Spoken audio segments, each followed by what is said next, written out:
karena itu adalah kesempatan. Siapa tahu itu adalah kesempatan terakhir kita di dunia ini. So, untuk rasa malasmu, boleh.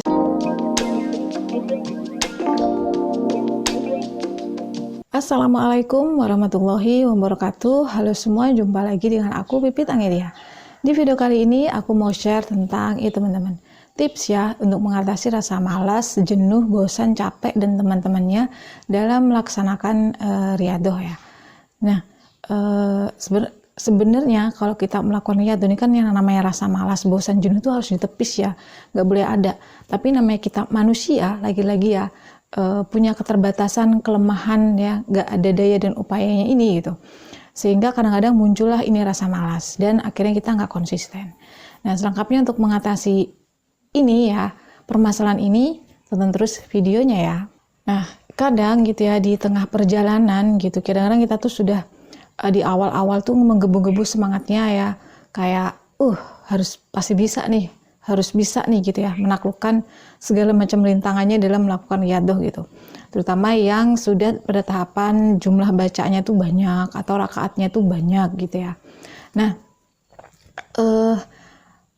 bagi aku pribadi gitu ya, rasa malas itu kadang juga hadir gitu, artinya biasa, karena aku sebagai manusia biasa gitu ya, punya rasa malas juga gitu, dan mungkin juga teman-teman sama gitu kan, punya rasa malas juga gitu. Akhirnya kita nggak konsisten gitu ya. Nah, untuk tidak konsistennya itu jangan sampai ya teman-teman, kalau bisa semalas apapun kita gitu ya, tetap ada lah gitu, meskipun tidak seperti hari-hari biasanya. Nah, caranya gimana kalau misalnya kita pada saat capek, jenuh, bosan, itu kan kita lihat dulu penyebabnya sih sebenarnya.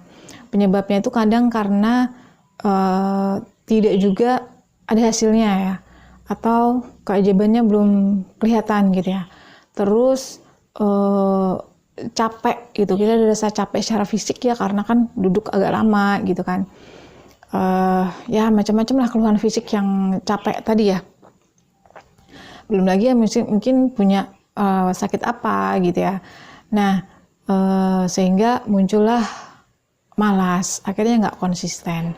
Padahal di sini kunci satu riyadhah itu adalah kita harus konsisten. Nah, gimana menghadapinya pada saat malas itu datang? Nah, gini teman-teman, sebenarnya apa sih tujuan kita gitu ya dalam melakukan riyadhah gitu?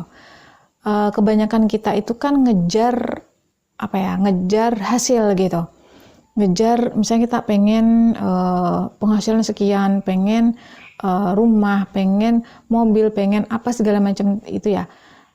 Kita fokusnya ngejar itu gitu.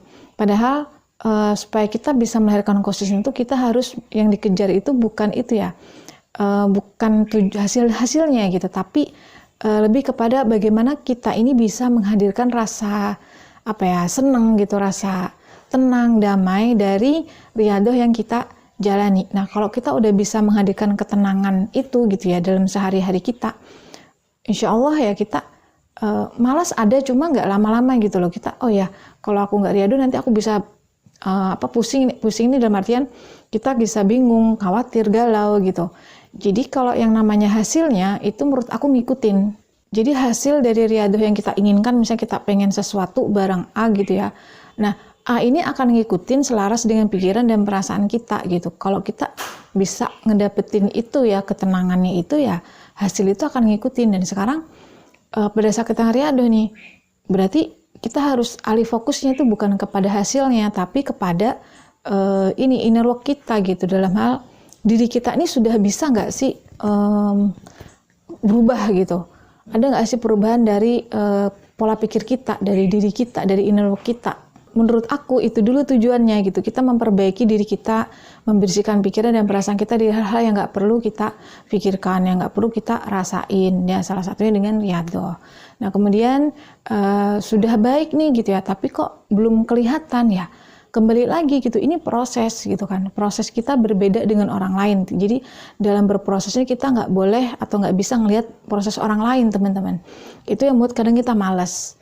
Nah, proses kita dan orang lain itu berbeda. Mungkin gini ya, orang yang sedang mengamalkan riyadhah itu misalnya sama-sama nih bacanya 1000 kali atau 4000 kali atau berapa ribu kali sama, tapi teman aku tuh udah lebih cepat duluan gitu dapetnya gitu ya, terus aku belum. Nah, mungkin di sini yang harus kita kejar itu adalah, oh ya, mungkin teman aku tuh udah diampuni dosanya gitu, berarti aku harus lebih mengejar untuk memperbaiki diri kita lagi gitu. Nah, intinya berarti yang pertama kita perbaiki niatnya dulu, tujuannya dulu itu untuk apa, jangan kita fokusnya ke hasil dulu gitu, karena yaitu nanti siapapun yang fokusnya ke hasil, aku rasa pasti kecewa. Apalagi kebanyakan kalau kita fokus ke hasil itu kan kita mengerjakan sesuatu jadi nggak nyaman gitu, nggak los, nggak plong gitu. Sedangkan rasa nyaman, rasa rasa ikhlas, rasa plong di hati kita itu adalah yang pertama harus diperjuangkan, teman-teman.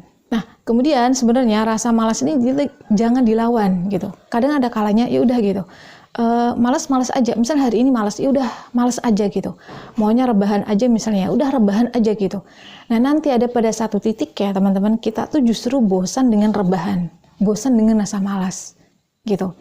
Karena kalau kita lawan, nanti kita adanya malah kayak mengada-ada, ngerajinin diri gitu. Tapi sesekali coba diikuti, maksudnya mau rebahan aja seharian gitu, cobalah rebahan seharian, pasti nanti yakin ada kita rasa bosan itu kita rebahan melulu gitu ya, misalnya scroll HP melulu seharian gitu, nggak ngapa-ngapain, akhirnya kita ada rasa bosan di sana. Nah, terus akan muncul nih pikiran, aku riyadhah aja gitu ya, belum tentu impian aku tercapai, apalagi aku malas-malasan kayak gini gitu loh.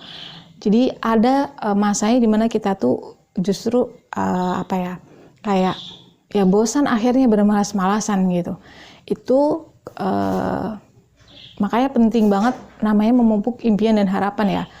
Jadi, oh ya, aku malas-malasan gini aja, keajaiban belum datang gitu loh. Apalagi aku riyadhah aja gitu ya, biasanya gitu. Sekarang aku malas-malasan ya, gimana nasib aku gitu. Jadi sesekali ya rasa malas itu jangan dilawan, diikutin gitu. Maunya apa sih rasa malas itu? Kalau mau rebahan, mau nonton TV seharian, mau scroll HP seharian, coba ikuti sesekali. Tapi pada akhirnya nanti teman-teman akan merasakan ada rasa bosan juga malas itu gitu. Nah, itu juga teknik aku pakai kadang-kadang kalau aku tuh udah kayak malas banget, ya udah deh aku malas seharian ini, aku malas gitu ya. Malas ngapa-ngapain, berrebahan di kamar, ngapain di kamar udah seharian gitu ya. Pada akhirnya aku juga bosan untuk itu gitu, dan kembali lagi ke rutinitas biasanya, melakukan hal-hal yang bermanfaat ya, melanjutkan riyadhahnya gitu. Jadi ya apa untungnya gitu, kita rajin aja belum tentu untung gitu, apalagi kita males-malesan kayak gitu. Jadi akhirnya kita akan termotivasi kembali. Nah, kemudian biasakan ya teman-teman, setiap hari itu nih juga salah satu tips membuang rasa malas, membaca buku-buku self development, self improvement, buku-buku spiritual ya, pemberdayaan diri gitu ya, pengembangan diri, itu juga buku-buku agama. Nah, itu kalau aku ngaruh banget di aku gitu. Jadi seharian itu jangan pernah absen ya, jangan pernah skip untuk membuka konten-konten yang positif ya, berkaitan dengan pemberdayaan diri ya, pengembangan diri, spiritual, dan juga buku-buku yang bermanfaat tentunya. Nah, itu jangan di skip. Anggap aja itu kayak kita makanan sehari-hari gitu. Kalau kita nggak makan, kita akan lapar. Jadi kalau kita nggak baca buku, kita akan lost control gitu. Nggak terkontrol rasa malas kita gitu. Kita nggak ada semangat. Karena menurut aku nggak ada orang lain yang bisa memotivasi kita, membuat kita bangkit, membuat kita semangat, kecuali diri kita sendiri gitu. So, ya mungkin konten-konten di YouTube, di TV, ya buku-buku itu membantu. Tapi kan itu dorongan dari kita sendiri yang buka YouTube-nya, buka videonya, cari bukunya. Sekali lagi, itu kembali kepada diri kita sendiri. Tips ini kalau aku manjur banget nih. Gini, bayangkan orang-orang yang kalian perjuangkan. Nah, misalnya ada orang tua gitu ya, ada saudara, mungkin ada siapa yang kebanyakan orang-orang lemah di antara kalian gitu, yang memang harus dibahagiakan atau harus diperjuangkan. Nah, dari situ misalnya kita nih bisa aja nih kita kayak gini hidup ya, tapi orang di sekitar kita misalnya. Jadi kalau kalian merasa ya aku nggak apa-apa hidup kayak gini, tapi bayangkan orang-orang di sekitar kalian ya. aku nggak apa-apa, nggak ada perubahan, tapi bayangkan orang-orang di sekitar kalian gitu. Mereka didatangkan oleh Allah, mereka diadakan oleh Allah, di dalam kehidupan kalian tuh ada maksudnya. Gitu. Salah satunya ya itu tadi, membuat kita termotivasi, semangat gitu ya, untuk menjadi manusia yang lebih baik, untuk memiliki kehidupan yang lebih baik. Dan intinya sadari bahwa rasa malasmu sama sekali nggak bermanfaat, baik di dunia ini maupun di akhirat nanti. Karena di akhirat pun kita akan dibantu dengan amal gitu. Orang malas gimana mau beramal gitu kan. So bahkan dengan berpikir positif, menyedihkan perasaan baik sama Allah, itu juga satu hal yang butuh effort juga gitu. Gak dilakukan dengan malas-malesan gitu loh. Intinya untuk terus konsisten ya, kita harus punya harapan dan impian dalam hidup. Jangan sampai apapun itu, mau untuk dunia maupun untuk akhirat gitu. Kan semua hal itu harus ditempuh dengan perjuangan. Gak ada orang yang malas-malasan gitu. Yang hidupnya nyaman gitu kan. Semua harus berjuang, semua harus berproses. Dan tentunya konsisten. Dan pada saat kita diberi hidup hari ini oleh Tuhan ya, diizinkan hidup hari ini oleh Tuhan, manfaatkanlah itu dengan baik, karena itu adalah kesempatan. Siapa tahu itu adalah kesempatan terakhir kita di dunia ini. So untuk rasa malasmu boleh sesekali dirawat ya, tapi jangan lama-lama ngerawatnya. Sampai dia bosan sendiri, nanti ada kalanya kalian akan mengerti bahwa ya malas itu nggak ada manfaatnya sebenarnya gitu. Nggak ada untuk membuat kita berdaya gitu. Seandainya pun misalnya kita udahlah nggak usah ada harapan apa-apa gitu ya, setidaknya ada orang-orang yang berharap kepada kalian ya, supaya mungkin bergantung dengan kalian gitu, atau mungkin mengharapkan kalian menjadi sesuatu gitu. Nah, berjuanglah untuk mereka yang mengharapkan kebaikanmu. Nah, yang terakhir aku mau tips tentang fisik ya, karena malas itu juga kadang-kadang munculnya dari badan yang gak enak gitu ya, moodnya berubah. Nah, itu salah satunya juga faktor makanan teman-teman. So biasakan mulai sekarang makan makanan yang sehat ya, hindari kayak fast food, instan itu ya. Kemudian tinggi karbohidrat juga. Selain kesehatan fisik ya, kesehatan mental juga berpengaruh untuk makanan gitu. Karena aku merasa kadang-kadang kalau aku lagi semangat tuh karena badan aku nggak enak, pegel-pegel, misalnya kayak ngantukan gitu ya. Jadi perhatikan juga konsumsi yang masuk ke pikiran dan perasaan, juga konsumsi yang masuk ke dalam mulut, itu nanti akan menjadi unsur di badan kita. Oke, itu aja dulu sharing dari video aku kali ini. Semoga bermanfaat dan sampai jumpa lagi di video-video aku berikutnya. Insya Allah. Wassalamualaikum warahmatullahi wabarakatuh. Dadah.